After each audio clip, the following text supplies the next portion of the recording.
all your stuff? Do you want this? You want to go over there? You can bring that over here. Come right here. Okay. Do you need to sit in this, or can I sit in it? You can sit. Thanks, buddy. It's my show. Hurry up, everybody.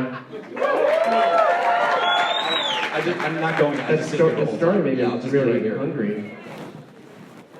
I just want to make sure this is working. Okay. So,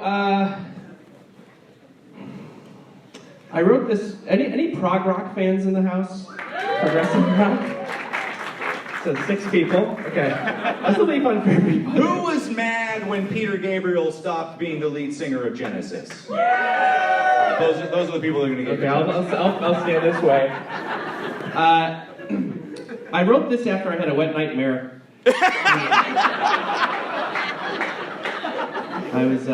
had the flu and I was really sick and it was very weird. I'm a big fan of the band King Crimson. And one person wooed. Oh, sorry, you're all Hawkwind fans? Is that you prefer Hawkwind? This is going deep, guys. Dipshits. Even if you don't know who these people are, I think hopefully you'll appreciate this. Let's just say King Crimson is a prog rock band. They've been around since the 60s, and they're still out now. And I wrote this piece about them, so here it goes. I also wrote all the music for this, specifically for this, except for one part. You don't get any bonus points for that. Okay, alright, whatever. Okay, here we go. Okay, Robert Fripp's spectacles were foggy. He and the rest of King Crimson had been playing the same riff for the last hour, perfecting it. The close quarters made the room scorching hot, which only amplified the stench of 70-year-old halitosis and stale farts trapped within the walls. It was going to take every fiber of their beings not to completely jizz everywhere from all the sexual tension. They were playing in perfect syncopation. Perfect syncopated rhythm.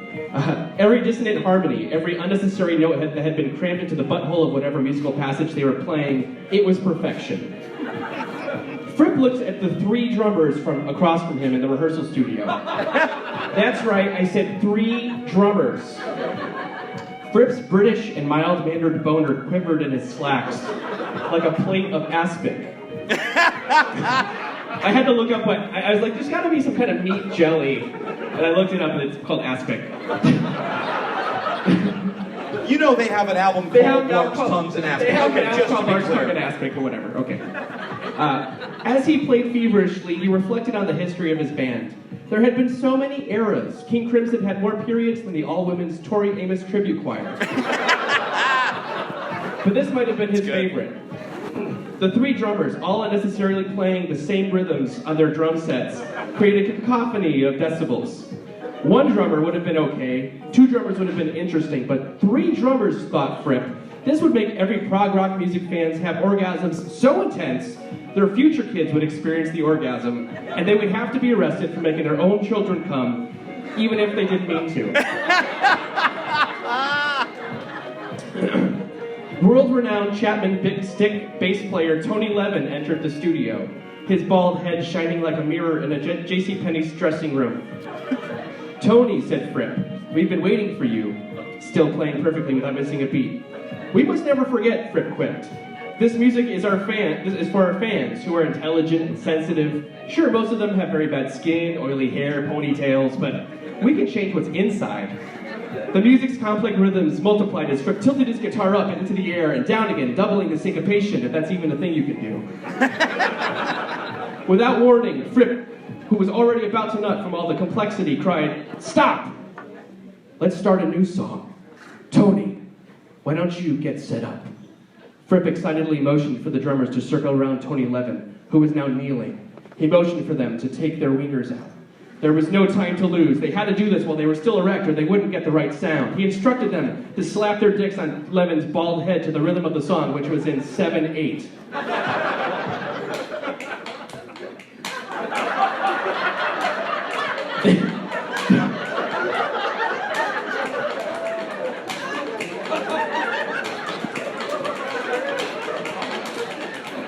This started the groove of the new song. Tony Levin picked up his Chapman stick and was quickly slapped in the head by Fripp's now exposed penis with a resounding thrack. Fripp reveled in the tingling sensation that traveled through his loins, convulsing his anus. He did this every time Tony Levin tried to play Chapman Stick on a song that he was supposed to play bass on. Tony, Tony, Tony, Fripp said unironically, because even in 2018 he was blissfully unaware of black music acts. You bad boy, he said, whacking Tony's bald head with his member. Tony Levin knew this would be his punishment for his wrongdoings, but it was an honor to be slapped in the head by Fripp's dongage. So he made the mistake on purpose. Levin rubbed his 65-year-old mustache on Fripp's lukewarm British shaft, which was now stretched across a device that resembled a bass guitar. He clipped the head of his penis on one end of the contraption until it was pulled taut, like some strange bass penis. Now play, he instructed Levin, while he pointed at his new guitar dick. He slapped that dick like the legendary bass player he was, sliding up and down the fretboard of Fripp's dong like a master. This nice and steady pace excited Fripp to no end. He never missed a beat. He was professional. Adrian Belew, who had been pinching and pulling the knobs of his delay effect pedals like perky nipple to the beat of Levin's dick slapping, had an amazing idea. This new song could use one of his new musical effects he had been laboriously working on. He instructed the violinist to pull down his pants and to whip out his hairy pee-pee. Belew attached a small microphone to the violinist's dick and attached a mic cable to a distortion pedal. He held the erect penis in both of his hands, tilted his head, and blew across the dong like a flute. He squeezed the shaft as he blew, changing the pitch to his will, creating a beautiful array of melodies over Tony Levin's dick slapping and Fripp's now frantic guitar work. The melodies from the dick flute got the whole room excited. Music like this has never been heard in the history of mankind. The band's pace picked up, and Belew turned the distortion up on his pedal. Heavy metal dick flute was upon them. It was gritty, progressive, and pushed the boundaries of anything they knew. This only turned them on more. All 7 of these straight white men were in musical and sexual ecstasy.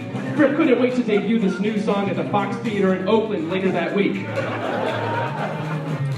And just when it couldn't have gotten any more erotically progressive, John Anderson, lead singer of the band Yes, floated into the room. He floated straight into the butthole of singer Adrian Belew, who had taken his own pants off with all the dick flute excitement, and whose anal orifice was waiting for John, like an audience waiting for an SNL sketch to finally end. Grow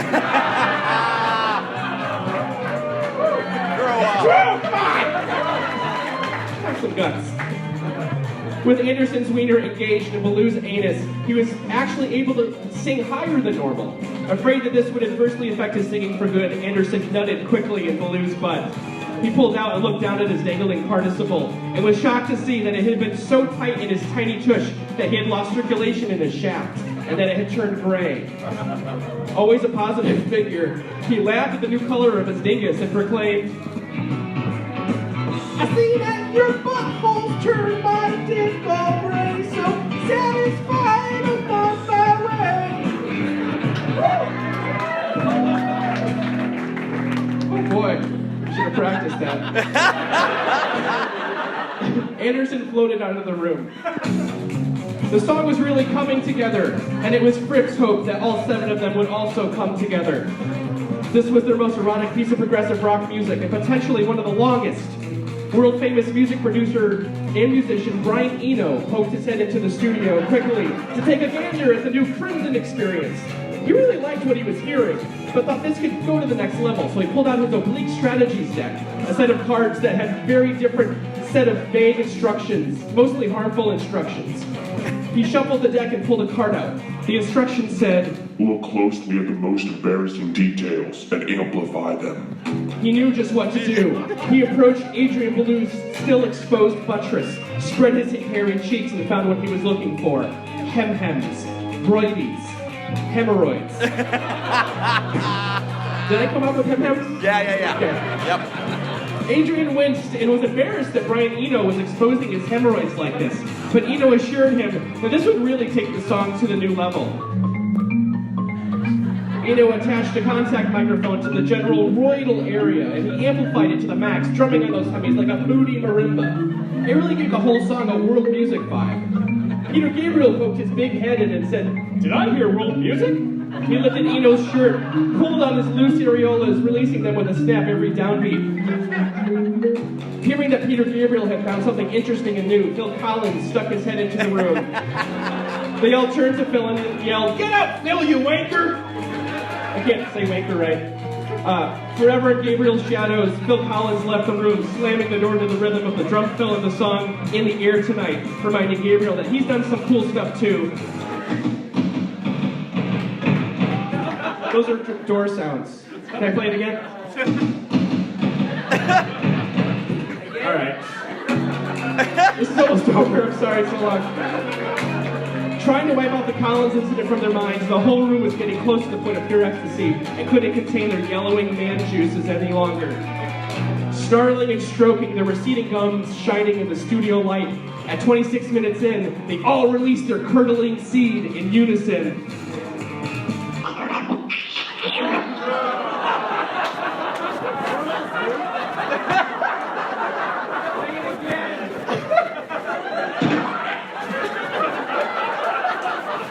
Sorry. Those are the best just sounds I could find. All right. Weak from ejaculation, Fripp peered into the window containing the recording engineer in the next room. "Did we get all of that?" he asked. "I'm sorry," the engineer said. "We ran out of tape. The song was just too damn long."